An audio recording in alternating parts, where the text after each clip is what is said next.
अगर कहानी अच्छी लगे तो लाइक, कमेंट, सब्सक्राइब जरूर करना। चलते हैं कहानी में।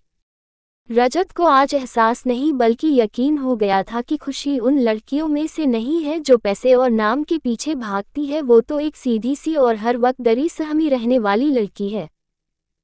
रोशनी आज खुशी के अतीत के पन्ने रजत के सामने खोलने वाली थी। रोशनी के कुछ शब्द सुनकर रजत के दिल में एक टीस सी उठी थी, जो शायद कोई भी सुनता तो उसे भी वही दर्द होता जो रजत और मनन को हुआ। हाँ, मनन ने भी आज खुशी के इस दर्द को सुना था, जो खुशी की परवाह करता है और उसके दर्द में शामिल रहता है। रोशनी ने कहा, खुशी का रेप हुआ था तो नीलम का चूल्हा सफेद पड़ गया और वो हकलाते हुए बोली, ए लड़की चुप कर। रोशनी ने नीलम को आंखें दिखाकर कहा, बहुत चुप रह ली मैं। अब और नहीं, आज मैं सबकी हकीकत सामने लाकर रहूंगी। खुशी का भी हंसता खेलता एक परिवार था, जिसमें उसके माँ पापा और वो थी।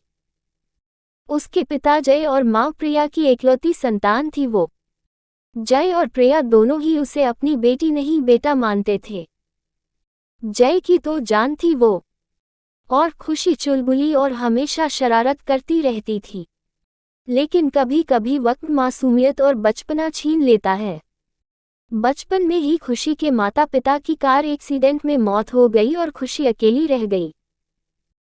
कहने के लिए तो उसके परिवार में चाचा चाची थे, लेकिन माँ बाप की जगह तो कोई नहीं ले सकता।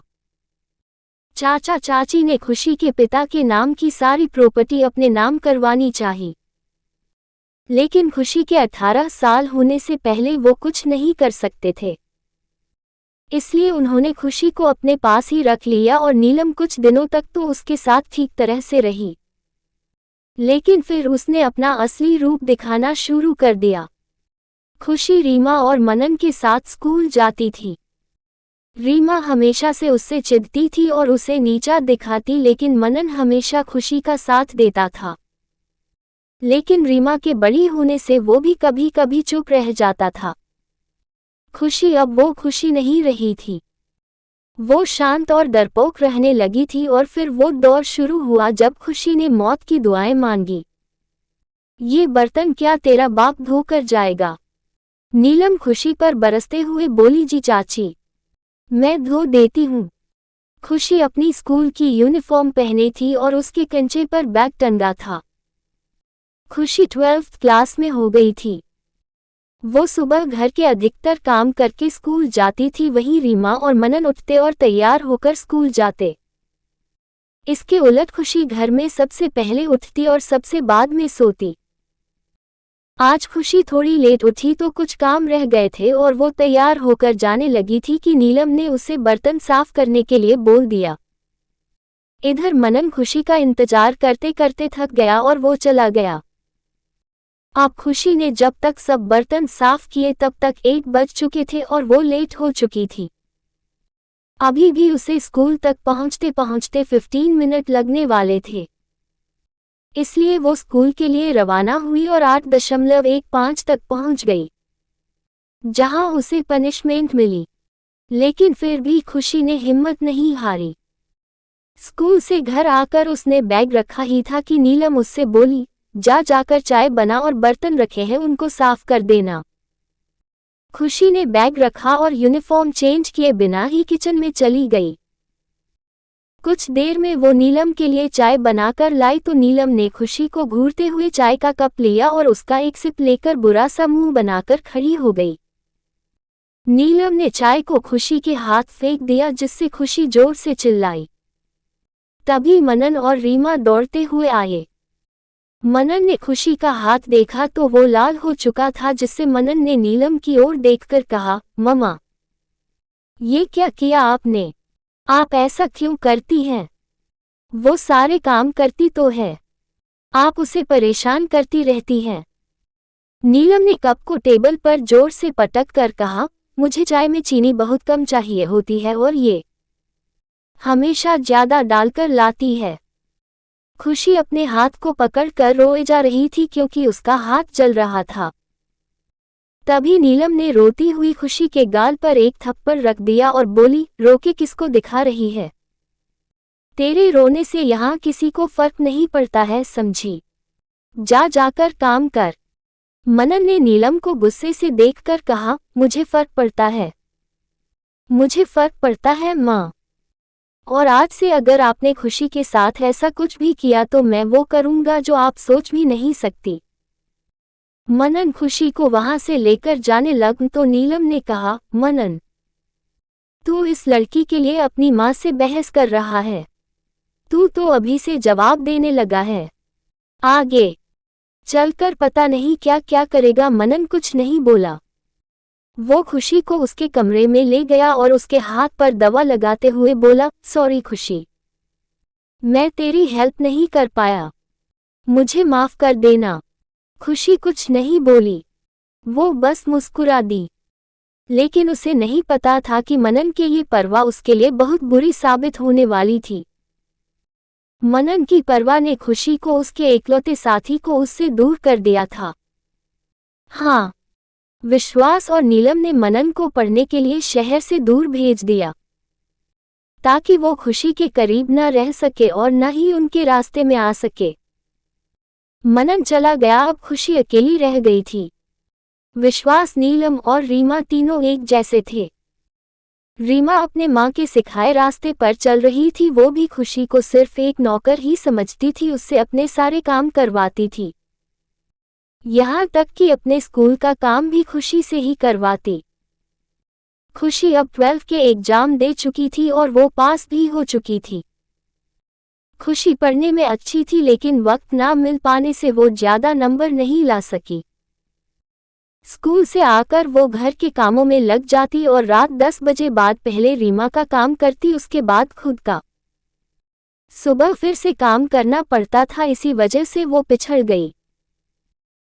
लेकिन फिर भी उसे जिंदगी से अभी तक कोई शिकायत नहीं थी, क्योंकि उसके पिता की डायरी जो वो हर वक्त अपने पास रखती थी, जिसमें वो जिंदगी की बहुत सी बातें पढ़ती थी जो जय ने अपने बच्चों के लिए लिखी थी। खुशी अपने पिता की आखिरी निशानी लेकर ही संघर्ष कर रही थी। जय की डायरी की चंद बातें जो उसके जेहन में चलती रहती थी। जिंदगी बहुत अनमोल है, यूं मानो खुशी, संघर्ष ही जिंदगी है, कभी संघर्ष से घबराना मत। यही वजह थी कि वो कभी हताश नहीं हुई। जब भी हताश होती अपने पापा की डायरी को लेकर बैठ जाती और हर अगले पन्ने पर उसे उत्साह मिलता था। खुशी अब 17 साल की हो गई थी। वो कॉलेज के दौर में आ गई, लेकिन नीलम ने साफ मना कर दिया कि वो कॉलेज नहीं जाएगी, घर में रहकर काम करेगी और रीमा कॉलेज जाएगी। लेकिन खुशी कॉलेज जाना चाहती थी, इसलिए उसने नीलम से कहा, चाची जी, मैं कॉलेज जाना चाहती हूँ, मैं सारे काम करके जाया करूँगी, आप प्लीज मुझे कॉलेज जाने दें। लेकिन नीलम ने उसे साफ मना कर दिया तो खुशी अपने कमरे में आकर बैठ गई। वो जी भर कर रोई और अपने पापा की डायरी को लेकर बैठ गई। आज के पन्ने पर लिखा था, बेटा, जब कभी तुम्हारे मन का ना हो तो समझ लेना कि अब तुम्हारे आराध्य के मन का होने वाला है। इसलिए कभी ऐसा हो तो वो होने देना जो हो रहा हो। खुशी ने डायरी को बंद किया और उस पर अपना सिर रखकर सो गई। लगभग 1 घंटे बाद उसे नीलम की आवाज सुनाई दी, ओ महारानी, चल उठ जा, अब कपड़े धोने हैं, सुलाने के लिए नहीं रखा है तुम्हें। खुशी उठी और डायरी को एक ओर रखकर नीलम को बिना देखे ही बाहर जाने लगी तो नीलम ने उसे रुकने के लिए कहा। खुशी रुक गई तो नीलम उसके पास आई और खुशी का जबड़ा पकड़कर बोली, ये जो तेरा ना देखने का नाटक है ना, ये मेरे सामने नहीं चलने वाला। ज्यादा अकड़ दिखाने की जरूरत नहीं है, समझी? खुशी ने नीलम को आज पहली बार ऐसा करते देखा था जिससे उसकी आंखों में आंसू आ गए। तो नीलम ने उसके मुंह को भींचते हुए कहा, खबरदार, जो एक भी आंसू निकला तो मुझसे बुरा कोई नहीं होगा। खुशी कुछ नहीं बोली तो नीलम ने उसे छोड़कर दूर कर दिया और बोली, जाकर कपड़े धो। खुशी बाथरूम में आकर कपड़े धोने लगी। आंसू उसकी आंखों से लगातार बह रहे थे और वो कपड़े धोए जा रही थी। उसे अपने माँ पापा की याद आ रही थी, जिससे वो और ज्यादा रोने लगी। कभी वो रुक जाती तो फिर लग जाती। उसने कपड़े धोए तब तक शाम हो चुकी थी। अब नीलम ने आदेश दिया कि खाना बना ले तो खुशी किचन में चली आई। उसके आते ही रीमा बोली, सुन, मेरे लिए कॉफी बना दे। अभी खुशी ने धीरे से कहा, मुझे खाना बनाना है। तभी रीमा ने उसे घूर कर देखा और कुटिलता से मुस्कुरा कर बोली, पहले तो तू कॉफी ही बनाएगी। तभी रीमा जोर से बोल पड़ी, मम्मा, खुशी मेरे लिए कॉफी नहीं बना रही। नीलम दंदनाती हुई किचन में आई और खुशी के बाल पकड़कर बोली, जब वो कह रही है कॉफी पीनी है तो बना क्यों नहीं रही? खुशी ने फिर कहा, लेकिन मैं खाना बनाने जा रही हूँ। तू ऐसे नहीं मानेगी, तुझे तो सबक सिखाना ही पड़ेगा। नीलम ने खुशी के बालों को छोड़ दिया और उसके एक जोरदार तमाचा रख दिया, जिससे कमजोर खुशी एक ओर गिर गई। उसे ये बिल्कुल भी आभास नहीं था कि नीलम उस पर हाथ भी उठा सकती है। खुशी के आंसुओं का सैलाब एक बार फिर हाजिर था। खुशी अब कॉफी बना रही थी। नीलम और रीमा दोनों बाहर सोफे पर बैठी एक दूसरे से बातें कर रही थी। खुशी ने कॉफी बनाई और रीमा को ले जाकर दे दी। खुशी वापस जाने के लिए मुड़ी ही थी कि रीमा ने कहा, रुक। खुशी रुक गई तो रीमा ने एक सिप लिया और मुंह बनाकर बोली, ये कॉफी बनाई है? इतनी कड़वी, सारा मुंह कड़वा कर दिया। खुशी ने सिर हिलाते हुए कहा, लेकिन मैंने तो अच्छी ही बनाई थी। ये कड़वी पता नहीं कैसे। खुशी पूरा वाक्य बोल भी नहीं पाई थी कि रीमा ने कॉफी का कप खुशी के हाथ पर उंडेल दिया, जिससे खुशी जोर से चिल्ला पड़ी। तभी नीलम बोली, अब कड़वी कॉफी बनाई है तो सजा तो मिलेगी ही। खुशी ने अपने जले हुए हाथ को देखा और रूम की ओर भागी। तभी नीलम ने उसे रोक दिया और डांटती हुई बोली, मुझे भूख लगी है। आधे घंटे में मुझे खाना डाइनिंग टेबल पर चाहिए, समझी? खुशी पूरी तरह कांप रही थी। एक तो वो पहले ही कमजोर थी, ऊपर से सारे दिन काम और फिर जलने का दर्द। ये सब वो सहन नहीं कर पा रही थी, इसलिए फिर उसके आंसुओं का सैलाब टूटा और वो रोती हुई किचन में चली गई। उसके जाते ही नीलम ने रीमा की ओर आई विंक करके कहा, क्या एक्टिंग की है मेरी बेटी ने? रीमा ने अपनी टी शर्ट के कॉलर को पकड़कर कहा, आखिर बेटी किसकी हूँ? वैसे मम्मा, कॉफी मस्त थी, मन तो कर रहा था पी जाऊं, लेकिन फिर मजा कैसे ले पाते हम? नीलम मुस्कुरा दी। खुशी ने सबके लिए जले हुए हाथ से खाना बनाया और अपने कमरे में जाकर उस पर दवा लगा ली।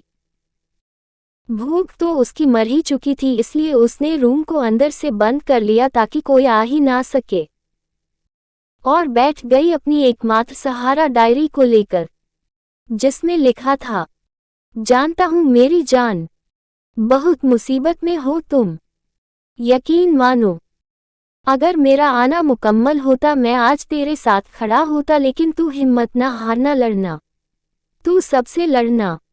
एक दिन आएगा जब कोई तेरे लिए लड़ेगा, बस तू हिम्मत ना हारना मेरी जान। खुशी ने डायरी को सीने से लगाया और रोते हुए बोली, आपको पता था क्या कि मेरे साथ ये सब होगा? अगर पता था तो मुझे ऐसे छोड़कर क्यों चले आते? आप क्यों अकेला कर दिया आपने? खुशी बैठे बैठे वहीं सो गई।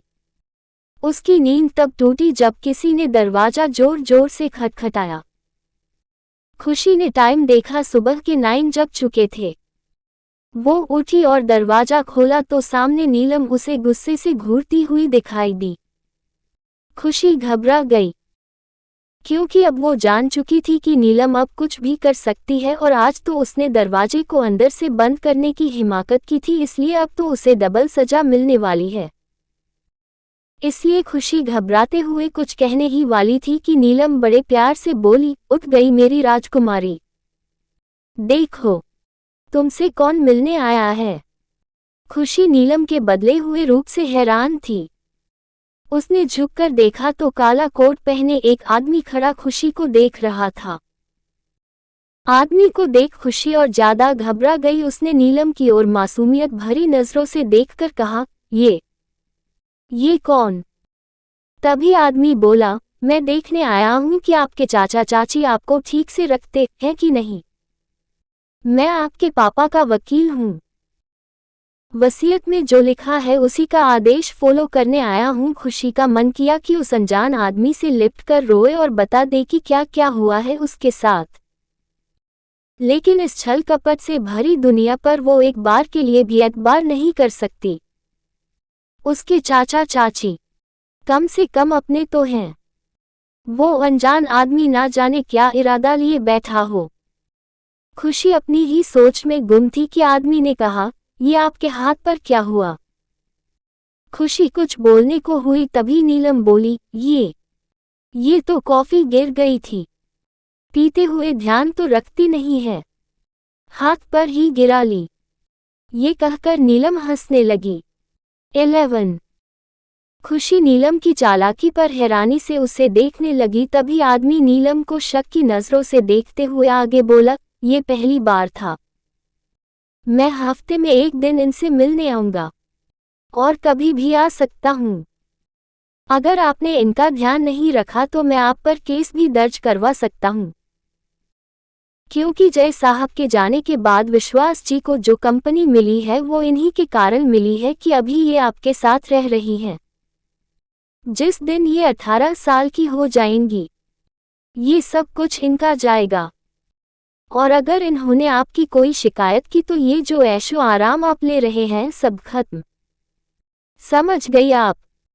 आदमी ने खुशी के सिर पर हाथ रखा और मुस्कुरा कर चला गया। उसके जाते ही नीलम गुस्से में बोली, खड़ी क्या है? जाकर नाश्ता बना। रीमा को कॉलेज भी जाना है। नीलम कहकर चली गई तो खुशी फिर हैरान रह गई।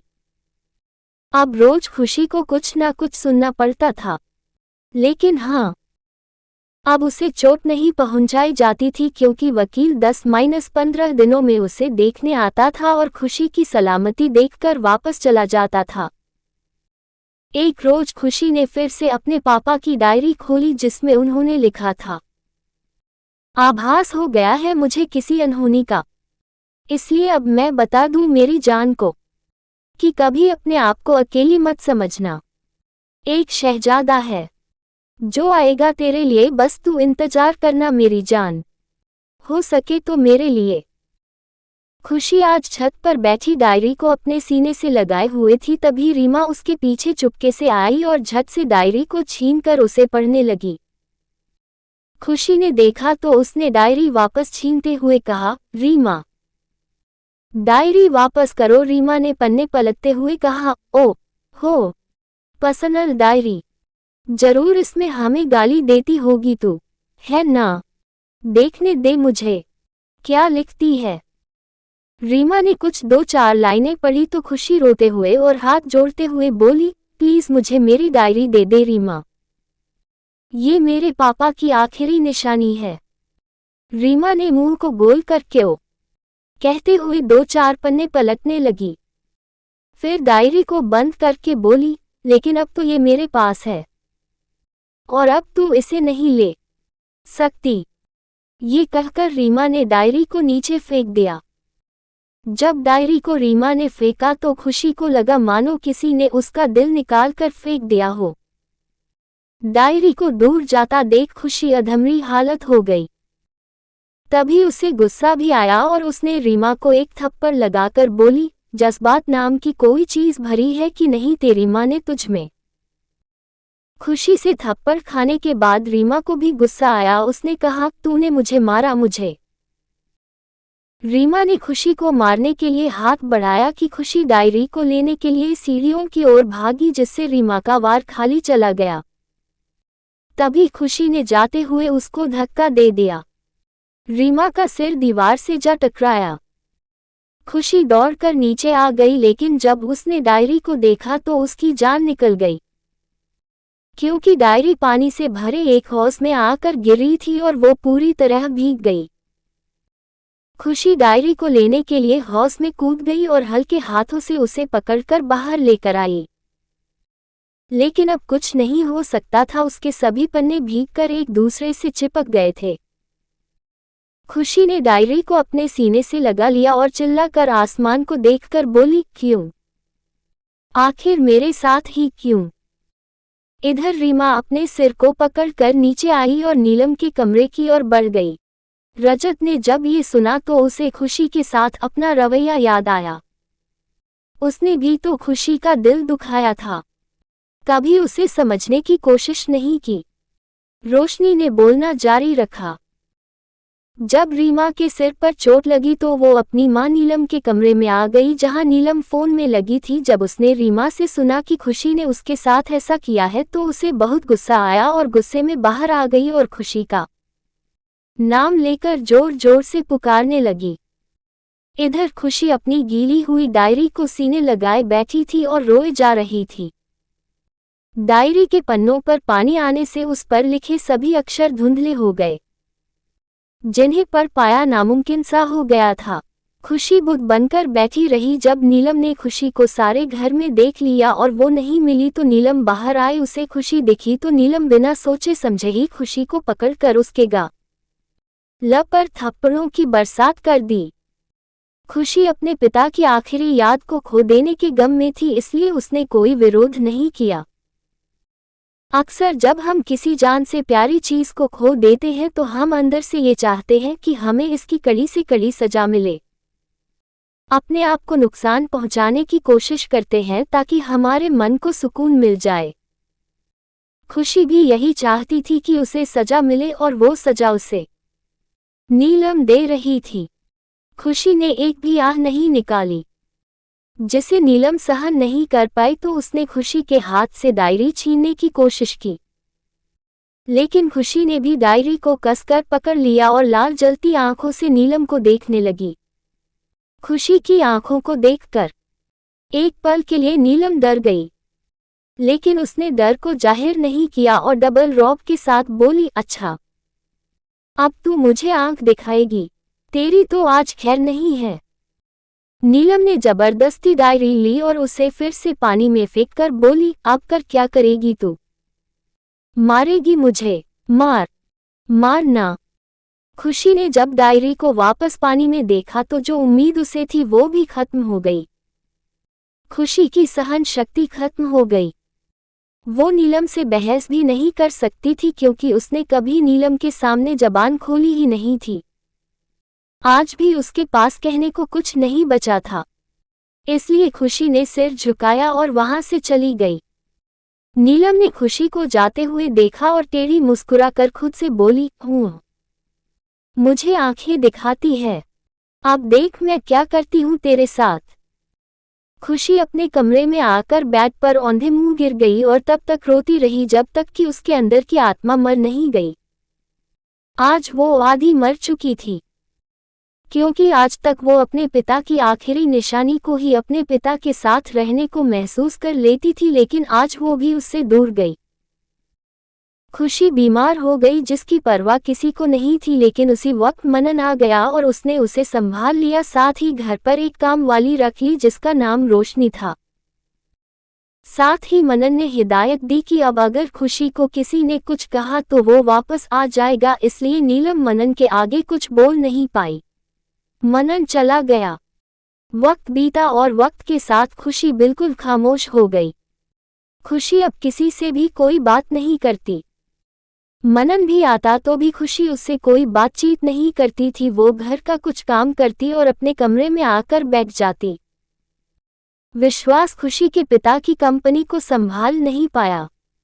उसने जिन लोगों के साथ काम किया था उन लोगों ने ही उसे धोखा दे दिया और कंपनी को अपने नाम करवा लिया। अब खुशी के नाम पर कुछ पैसे और एक घर था जो नीलम ने जबरदस्ती खुशी से साइन करवा कर उन्हें अपने नाम कर लिया। जो वकील खुशी के लिए आता था अब वो भी बदल चुका था, वो भी अब विश्वास की ओर मिल चुका था। कुछ वक्त और बीता और फिर नीलम ने अपनी सारी हदें पार कर दी। उसने खुशी को बेचने के लिए विश्वास से बात की, लेकिन विश्वास को ये मंजूर नहीं था। खुशी उसके भाई की बेटी थी, वो उसके साथ ऐसा कुछ नहीं करना चाहता था, लेकिन नीलम आज भी खुशी से बदला लेने को आतुर थी। इसलिए एक दिन जब विश्वास घर नहीं था तो उसने किसी को फोन करके घर बुला लिया। खुशी अपने कमरे में चेयर पर खिड़की के पास बैठी बाहर देख रही थी, तभी किसी ने दरवाजा खटखटाया। इस वक्त रोशनी खुशी के पास आया करती थी, इसलिए खुशी ने दरवाजा खोला तो सामने नीलम को देखकर उसे थोड़ी हैरानी हुई। तभी नीलम के पीछे से एक आदमी खुशी के सामने आया तो खुशी ने नीलम को सवालिया नजरों से देखा, जिस पर नीलम ने कोई ध्यान नहीं दिया। आदमी ने खुशी को देखकर कहा, हम है तो खूबसूरत, लेकिन ये कमजोर ज्यादा है और कमजोर लड़कियों को पसंद कम किया जाता है। नीलम ने आदमी की ओर मुड़कर कहा, तो कम पैसे दे देना, लेकिन अभी इसको यहाँ से लेकर जा, मैं और बर्दाश्त नहीं कर सकती इसे। खुशी ने जब ये सुना तो उसने झट से दरवाजा बंद कर दिया और अंदर से बंद करके दरवाजे से सटकर बैठ गई। उसका मन किया कि अभी वो पंखे से लटक जाए। यही सोचकर वो आगे बढ़ गई और एक दुपट्टा लेकर उसे पंखे से बांधने लगी, लेकिन तभी उसके हाथ रुक गए। खुशी ने दुपट्टे को एक ओर फेंक दिया और जोर जोर से रोने लगी। रोते रोते वो वहीं बैठ गई और अपने पिता की कही बात को दोहराने लगी, जब मन करे तो लेना, जब मन करे सो लेना, लेकिन जब मरने का मन करे तो थोड़ा सोच लेना, मरने से क्या सब सही हो जाएगा। तुम्हें लड़ना है, इस दुनिया से इंतजार करना है उसका। एक दिन वो आएगा और तुम्हें यहाँ से ले जाएगा, बस तुम इंतजार करना। खुशी ने खुद से कहा, मैं कब तक इंतजार करूं और किसका इंतजार करूं, कोई नहीं आएगा मेरे लिए। आज खुशी रुक गई, लेकिन कल का दिन फिर उसे मर मर कर गुजारना था। रोशनी आए और उसने दरवाजा खटखटाया तो खुशी डर से कांपने लगी। जब रोशनी ने बाहर से आवाज लगाई तब खुशी ने दरवाजा खोला और रोशनी के गले लिपटकर जोर जोर से रोई। रोशनी के अलावा था ही कौन जिससे वो बात पर पाती। खुशी ने रोशनी को सब बात बताई तो रोशनी ने कहा कि वो उसके साथ कभी ऐसा नहीं होने देगी, वो उसे अपने साथ लेकर जाएगी। रोशनी ने खुशी को सांत्वना दी और चली गई। अगले दिन रोशनी नहीं आई तो घर के सारे काम खुशी को करने थे। खुशी किचन में खाना बना ही रही थी कि नीलम का भाई जो यहाँ आया हुआ था उसने खुशी को देखा और फिर बोला, तुम कौन हो, यहाँ कभी दिखी नहीं पहले। खुशी कुछ नहीं बोली। नीलम दरवाजे पर अपने हाथों को बांध कर खड़ी थी। उसने अपने भाई से कहा, ये इस घर की महारानी है, आज काम वाली नहीं आई इसलिए खाना बनाने आई है, फिर अपने रूम में चली जाएगी। खुशी अब भी कुछ नहीं बोली तो नीलम वहां से चली गई। उसका भाई भी उसके पीछे पीछे चला गया। खुशी ने खाना बनाकर रख दिया और अपना खाना लेकर रूम की ओर जा ही रही थी कि नीलम का भाई नवीन उसके सामने आकर खड़ा हो गया। खुशी ने उसे घूर कर देखा और साइड से अपने कमरे में चली गई। नवीन भी पीछे पीछे आया और जब खुशी ने दरवाजा बंद करना चाहा तो नवीन ने दरवाजे पर हाथ रखकर कहा, क्या मैं अंदर आ सकता हूँ। खुशी ने दरवाजे को बंद करने के लिए जोर लगाया, लेकिन नवीन ने उसे पूरा खोल दिया और अंदर दाखिल होकर दरवाजे को अंदर से बंद कर दिया। काफी देर बाद वो कमरे से बाहर आया तो उसके चेहरे पर बेशर्मों वाली हंसी थी। रोशनी ये कहकर कुछ देर के लिए चुप हो गई। रजत की आंखों में खून उतर आया था। उसने नीलम को खा जाने वाली नजरों से देखा तो नीलम डर के मारे कांपने लगी। रोशनी आगे बोली, उस दिन मेरे पति की मौत हो गई थी इसलिए मैं कुछ दिनों के लिए काम पर नहीं आ पाई। एक दिन जब मुझे पैसों की जरूरत थी तब मैं आई थी। मैं खुशी दीदी से भी मिली थी, वो अब बस जिंदा लाश थी। उनके मुरझाए चेहरे और उस पर चोट के निशान देखकर मैं समझ गई थी कि इनके साथ गलत हुआ है, इसलिए मैं उन्हें यहाँ से लेकर जाना चाहती थी।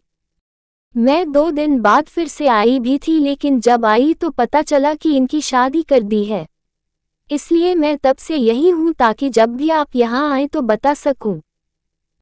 कि इन जालिमों ने क्या कुछ नहीं किया। उनके साथ विश्वास ने जब सुना तो वो हैरानी से नीलम को देखने लगा, वही मननबुद्ध बनकर बैठा रह गया। रीमा को कोई हैरानी नहीं हुई क्योंकि वो अपनी माँ के साथ हर काम में शामिल थी। रजत उठा और नीलम के पास आया। नीलम डर से कांप रही थी। रजत ने नीलम के बालों को बेरहमी से पकड़ा और गुस्से से बोला, दुआ कर, खुशी मिल जाए। जब तक वो नहीं मिलेगी तब तक मैं तेरी जिंदगी जहन्नुम बनाने वाला हूँ। रजत ने नीलम को एक ओर धकेल कर अपने आदमियों से कहा, ले चलो इन सबको, इस लड़के को छोड़ दो यहाँ पर, बाकी सबको लेकर चलो। आदमियों ने सबको जबरदस्ती पकड़ लिया तो रोशनी बोली, साहब, मेरी छोटी बच्ची है, वो अकेली कहाँ रहेगी, मैं नहीं चल सकती साहब। रजत आगे चलते हुए बोला, उसको भी लेकर चलो। रोशनी अंदर गई और अपनी बेटी को लेकर आ गई। रजत ने एक फोन कॉल किया और बोला, पूरे शहर को छान मारो, मिसेज खुशी रजत सिंघानिया मिल जानी चाहिए। कल सुबह तक सामने से किसी ने कुछ कहा तो रजत ने फोन रख दिया। रजत सबको अपने घर लेकर आ गया और अपने नौकरों से कहा, आज से तुम सब कुछ दिनों के लिए अपने घर जाओ, तुम सबकी सैलरी तुम्हें तुम्हारे घर पर मिल जाएगी। यहाँ ये लोग बिना सैलरी के काम करेंगे। आज से सब रजत को हैरानी से देखने लगे। तनो रजत आगे बोला, और जॉली, तुम और रोशनी मिलकर दादाजी का ध्यान रखोगे, जल्दी ही खुशी भी आ जाएगी, फिर वो तुम सबको काम बता देंगी। सबने हामी भरी और अपने अपने काम में लग गए। रजत अपने कमरे में आया तो उसे रह रहकर खुशी की याद आने लगी। कुछ ही वक्त में खुशी की इतनी यादें बन गई कि रजत के लिए यहाँ खुशी के बिना रहना मुश्किल हो रहा था। इसलिए वो छत पर आकर खड़ा हो गया, लेकिन यहाँ भी उसे खुशी की याद आई तो उसने खुद से कहा, कहाँ जाऊँ तुमसे दूर, तुम बस गई हो मुझ में यूं, काश मैं समझ पाता तुमको तो आज होता ना यूं मजबूर। रजत ने गाड़ी उठाए और चल पड़ा सड़कों पर खुशी को, अपनी खुशी को ढूंढने। कहानी अच्छी लगे तो लाइक, कमेंट, सब्सक्राइब जरूर करना। मिलते हैं अगले पार्ट में।